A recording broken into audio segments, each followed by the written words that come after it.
இந்த வீடியோ இப்போ நடக்கிற போரோட காரணங்கள், விளைவுகள், அதோட வரலாறு, எதிர்கால முக்கியத்துவம் பத்தி எங்களுடைய 7 வீடியோ தொடர்ல ஒண்ணு. முழுமையான விவரங்களுக்கு தொடர் முழுவதையும் பாருங்க. 1979 புரட்சிக்கு பிறகு ஈரான் இஸ்லாமிய குடியரசு இப்போ மிகப்பெரிய தலைமைத்துவ சவாலை சந்திக்குது. உச்ச தலைவர் அயத்துல்லா அலி கமேனி திடீர்னு காலமானதால வாரிசு நியமனத்துக்கான அரசியல் சாசன ரீதியான ஒரு நடைமுறை தொடங்கிடுச்சு. ஆனா களத்துல நிலைமை ரொம்ப சிக்கலாக இருக்கு. உள்நாட்டு அதிகார போராட்டங்கள், பிராந்திய தாக்கங்கள்னு நிறைய இருக்கு. இது வெறும் ஒரு தலைமை மாற்றம் மட்டும் இல்ல, இது ஈரானோட எதிர்காலத்தை மாத்தி அமைக்க போற ஒரு முக்கியமான காலகட்டம். மத்திய கிழக்கு மற்றும் அதையும் தாண்டி பெரும் தாக்கத்தை ஏற்படுத்தும். இதோட முக்கியத்துவம் ரொம்ப பெருசு. அந்த நாட்டோட அணுசக்தி லட்சியங்கள், பிராந்திய பினாமி படைகள், உலக எரிசக்தி சந்தைகளின் நிலைத்தன்மைன்னு பல விஷயங்கள் இதுல அடங்கியிருக்கு. ஈரான் அரசியல் சாசனப்படி ஒரு தற்காலிக தலைமை கவுன்சில் ஏற்கனவே அமைக்கப்பட்டிருக்கு. இதுல இப்போ இருக்கிற அதிபர், நீதித்துறை தலைவர், கார்டியன் கவுன்சில் உறுப்பினர் ஒருத்தர்னு 3 பேர் இருக்காங்க. 88 உறுப்பினர்களை கொண்ட நிபுணர்கள் சபை, அதாவது ஷியா மத குருமார்களோட சக்தி வாய்ந்த ஒரு குழு, ஒரு நிரந்தர வாரிசை தேர்ந்தெடுக்கிற வரைக்கும் இந்த இடைக்கால அமைப்பு ஆட்சி செய்யும். ஆனா ஒரு புது உச்ச தலைவரை தேர்ந்தெடுக்கிற வழி பெரும்பாலும் சுலபமானது இல்ல. இந்த நடைமுறை முழுக்க ரகசியமா நடக்கும். பொதுமக்கள் பார்வைக்கு வராத இடத்துல விவாதங்கள் நடக்கும். அதனால முக்கியமான போட்டியாளர்கள் யார், திரைக்கு பின்னாடி என்ன நடக்குதுன்னு கணிக்கிறது கஷ்டம். கடைசியாக இப்படி ஒரு தலைமை மாற்றம் 1989ல அயத்துல்லா ரூஹொல்லா கோமெனி இறந்தப்ப நடந்தது. இப்போதைய சூழல் தனித்துவமான சவால்களை உருவாக்குது. அதுவும் சமீப காலத்துல வெளிநாட்டு அழுத்தங்களும் உள்நாட்டு எதிர்ப்புகளும் அதிகரிச்சிருக்கிறதால இந்த சவால்கள் இன்னும் அதிகமாக இருக்கு. ஈரானோட அரசு அமைப்புகள், அரசியல் பிரிவுகள், பாதுகாப்பு படைகளோட ஒற்றுமை இப்போ சோதனைக்கு உள்ளாகும். இதோட முடிவு ஈரானோட உள்நாட்டு அரசியலை மட்டும் மாத்தாது, அதோட வெளியுறவுக் கொள்கையையும் பிராந்தியத்தில் இருக்கிற நிலைப்பாட்டையும் பல பத்தாண்டுகளுக்கு மாத்தி அமைக்கும். இந்த நேரத்தோட தீவிரத்தை முழுசா புரிஞ்சுக்க நாம இஸ்லாமிய குடியரசோட அடிப்படை தத்துவங்களை திரும்பி பார்க்கணும். உச்ச தலைவர் கிட்டத்தான் முழு அதிகாரம் இருக்கு. அவர்தான் முக்கியமான முடிவுகளை எடுக்கிறவர், அதே சமயம் முப்படை தளபதியாவும் இருக்கார். நிர்வாகம், சட்டம், நீதித்துறை எல்லாத்துலயும் அவருக்கு ரொம்பவே அதிக அதிகாரம் இருக்கு. மதச்சார்பு, ஜனநாயக கூறுகளை கலந்திருக்கிற இந்த தனித்துவமான சிஸ்டம் எப்பவுமே அதிகமான அதிகாரத்தை உச்ச தலைவர் மற்றும் கார்டியன் கவுன்சில் கையில ஒருமுகப்படுத்தி இருக்கு.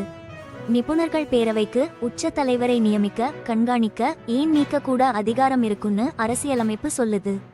ஆனா வரலாறு முழுக்க இது ஒரு ரப்பர் ஸ்டாம்பா தான் செயல்பட்டிருக்கு. ஈரானின் 2 உச்ச தலைவர்களோட முடிவுகளையும் பொதுவா எதிர்க்கிறது இல்ல. இந்த நிலைமை எதை காட்டுதுன்னா, முறையற்ற அதிகார அமைப்புகளோட ஆழமான செல்வாக்கையும் பேரவையில உண்மையான ஆதரவாளர்கள் மட்டும்தான் சேர முடியுங்கிற கடுமையான வடிகட்டுதலையும் காட்டுது. இப்போ இருக்கிற நெருக்கடி, பிராந்திய பதட்டங்கள் அதிகமாயிருக்கிற பின்னணியில நடக்குது. சமீபத்திய தாக்குதல்கள், போக்கிட்டு இருக்கிற மோதல்கள் எல்லாம் சேர்ந்து புவிசார் அரசியல் நிலவரத்தை இன்னும் சீர்குலைச்சிருக்கு. இந்த ஆட்சிக்கு எதிரா பல தடவை பொதுமக்கள் கிளர்ச்சிகள் வெடிச்சிருக்கு. அதெல்லாம் வன்முறையா ஒடுக்கப்பட்டிருக்கு. மக்களோட ஒரு பெரிய பகுதி இன்னும் அதிருப்தியில தான் இருக்கு. அதனால அடுத்தது யாரு தலைவர்ங்கிற கேள்வி வெறும் தலைமை பத்தினது மட்டும் இல்ல. இந்த பலவீனமான நேரத்துல ஆட்சி எப்படி உள்நாட்டு எதிர்ப்பையும் வெளிநாட்டு அழுத்தங்களையும் சமாளிக்குங்கிறது தான். இந்த மாதிரி ஒரு நிலைமைக்காக நிறுவன ரீதியான திட்டமிடல் பல தசாப்தங்களாவே இருக்கு. எந்த அதிர்ச்சியையும் தாங்கி தொடர்ச்சியை உறுதி செய்யற மாதிரிதான் அதை வடிவமைச்சிருக்காங்க. ஆனா சமீபத்திய சம்பவங்களோட அளவு, பல உயர்மட்ட அதிகாரிகள் இறந்ததா வந்த செய்திகள் உட்பட முன்னெப்போதும் இல்லாத அளவு ஒரு நிச்சயமற்ற தன்மையை உருவாக்கி இருக்கு. இந்த மாற்றம் இந்த சிஸ்டத்தோட வலிமையை உண்மையாவே சோதிக்கும். இதோட உள் இயக்கவியலை மறுபரிசீலனை செய்ய வேண்டிய கட்டாயத்தை ஏற்படுத்தும். அதே சமயம் கட்டுப்பாட்டை தக்க வச்சுக்கிற திறனையும் சோதிக்கும். ஒரு புது உச்ச தலைவரை தேர்ந்தெடுக்கிறதுக்கு நிபுணர்கள் சபை, அசெம்பிளி ஆஃப் எக்ஸ்பர்ட்ஸ்னு ஒரு அமைப்பு இருக்கு. 88 இஸ்லாமிய சட்ட வல்லுநர்கள் கொண்ட இந்த குழு 8 வருஷத்துக்கு ஒரு தடவை தேர்ந்தெடுக்கப்படுது. ஆனா இந்த குழுவுக்கு போட்டியிடுற வேட்பாளர்களை கார்டியன் கவுன்சில், கார்டியன் கவுன்சில் அங்குற ஒரு சக்தி வாய்ந்த அமைப்பு ரொம்ப கடுமையா பரிசீலிச்சுதான் அனுமதிக்கும். இந்த கார்டியன் கவுன்சில் உறுப்பினர்களை உச்ச தலைவரே நேரடியாவோ மறைமுகமாவோ நியமிப்பாரு.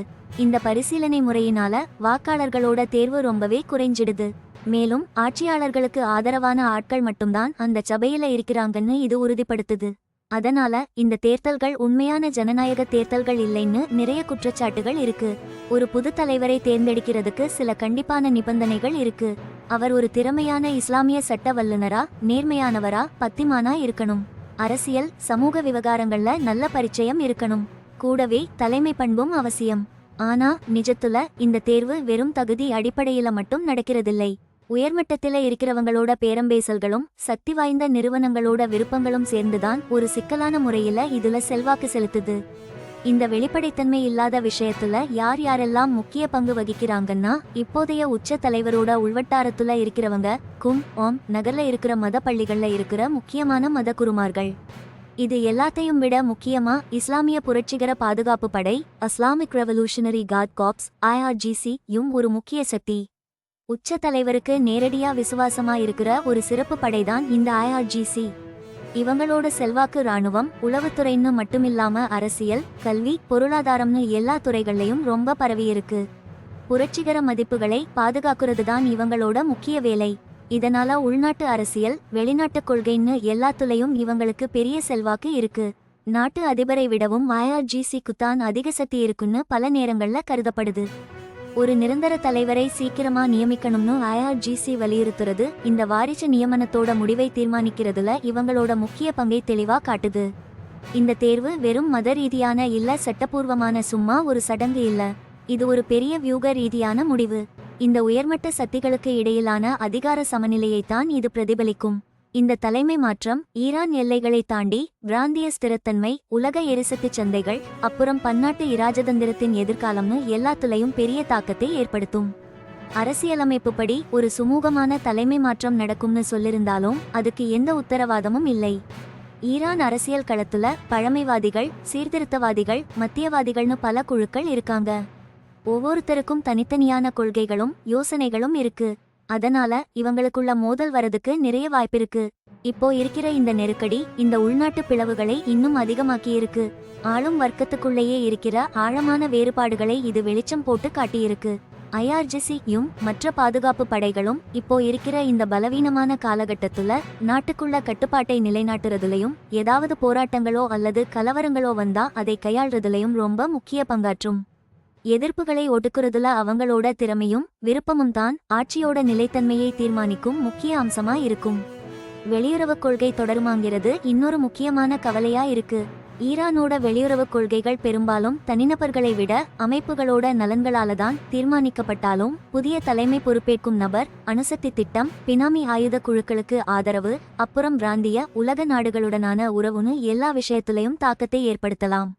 இப்போ இருக்கிற உலக அரசியல் சூழல், அமெரிக்கா அப்புறம் இஸ்ரேல் கூட அதிகமாயிருக்கிற மோதல்களால இந்த விவகாரத்தை இன்னும் சிக்கலாக்குது.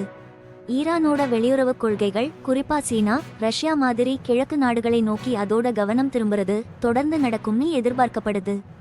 ஆனா அதை எப்படி நடைமுறைப்படுத்துவாங்கங்கிற நுணுக்கங்கள்ல மாற்றம் வரலாம். இந்த உள்நாட்டு அதிகார போட்டியோட முடிவு உலக பாதுகாப்புக்கு மிகப்பெரிய நீண்டகால விளைவுகளை ஏற்படுத்தும்னு புரிஞ்சுக்கிட்டு உலகமே உன்னிப்பா கவனிச்சுட்டு இருக்கு. மொத்தத்துல ஈரானோட அடுத்த தலைவரை தேர்ந்தெடுக்கிற முறைங்கிறது வெறும் சட்ட ரீதியான விஷயம் மட்டும் இல்ல. அவங்களோட ஆட்சி எவ்வளவு உறுதியா இருக்கு, அப்புறம் அதிகாரத்துல இருக்கிற உயர்மட்ட தலைவர்களுக்குள்ள அதிகார சமநிலை எப்படி இருக்குன்னு பார்க்கிற ஒரு பெரிய பரீட்சை இது. உச்ச தலைவரோட மரணத்துக்கு பிறகு அங்க இருக்கிற ஆட்சி முறை ஒரு பெரிய அதிர்ச்சியையும் தாங்குற மாதிரி வடிவமைக்கப்பட்டிருக்குன்னு உடனடியா தெரிஞ்சுது. பாதுகாப்பு படைகள் உடனே களத்துல இறங்கி நிலைமையை கட்டுக்குள்ள கொண்டு வந்துச்சு. தற்காலிகமா அதிகார மாற்றம் நடக்கிறதுக்கு தேவையான ஏற்பாடுகளையும் அங்க இருக்கிற நிறுவனங்கள் உடனே செஞ்சுது. ஆனா இந்த ஆரம்பகட்ட அமைதி நிரந்தரம் கிடையாது. இந்த உடனடி நெருக்கடி நிலை ஒருமுறை கட்டுக்குள்ள வந்ததும் அழுத்தப்பட்ட கோஷ்டி பூசல்கள் மறுபடியும் தலைதூக்க வாய்ப்பிருக்கு. அதாவது ஆட்சி எப்படி இருக்கணும், பொருளாதாரம் எப்படி நிர்வகிக்கப்படணும், மற்ற நாடுகளோட ஈரான் எப்படி உறவு வச்சுக்கணுங்கிறதுல இருக்கிற வேறுபட்ட கருத்துக்கள் தான் இந்த பூசல்களுக்கு மையமா இருக்கும். மொத்தத்துல காமெனேயிக்கு பிறகு யார் தலைவராவாங்கிற கேள்வி உள்நாட்டிலேயும் வெளிநாட்டிலேயும் நிறைய அழுத்தங்கள் இருக்கிற சூழ்நிலையில தான் உருவாகிட்டு இருக்கு. இது நீண்ட காலமா உள்ளுக்குள்ள சண்டைகள் வரதுக்கான வாய்ப்பை குறைக்குது. அடுத்த உச்ச தலைவர் யார்கிற தேர்வு ஈரான் எந்த திசையை நோக்கி போகுங்கிறதுக்கான ஒரு முக்கியமான அடையாளமா இருக்கும். பல கோஷ்டிகளையும் ஒன்னா சேர்த்து நாட்டை இப்போ இருக்கிற சவால்கள்ல இருந்து காப்பாத்துற ஒருத்தரா அந்த தலைவர் இருப்பாரா, இல்லனா இந்த தேர்வு முறை ஏற்கனவே இருக்கிற பிரிவினைகளை இன்னும் அதிகப்படுத்துமா? IRGC, மதகுருமார்கள் அமைப்பு, அப்புறம் தெஹ்ரான்ல இருக்கிற பல அரசியல் உயர்மட்ட தலைவர்களோட பங்கு இந்த முடிவை உருவாக்குறதுல ரொம்ப முக்கியமானதா இருக்கும். உலகம் உஷாரா இருக்கணும். ஏன்னா ஈரானோட ஸ்திரத்தன்மை அமைதி நிலை பிராந்திய அமைதிக்கும் உலக பாதுகாப்புக்கும் ரொம்ப தூரமான விளைவுகளை ஏற்படுத்தும். இந்த அதிகார மாற்றத்தோட சிக்கல்களை புரிஞ்சுக்கிறது மத்திய கிழக்கோட எதிர்காலத்தை தெரிஞ்சுக்க நினைக்கிற யாருக்குமே ரொம்ப அவசியம். தகவலோட இருங்க, ஏன்னா தெஹ்ரான்ல நடக்கிற சம்பவங்கள் அடுத்த பல வருஷங்களுக்கு புவிசார் அரசியல் நிலப்பரப்பை சந்தேகமே இல்லாம மாத்தி அமைக்கும்.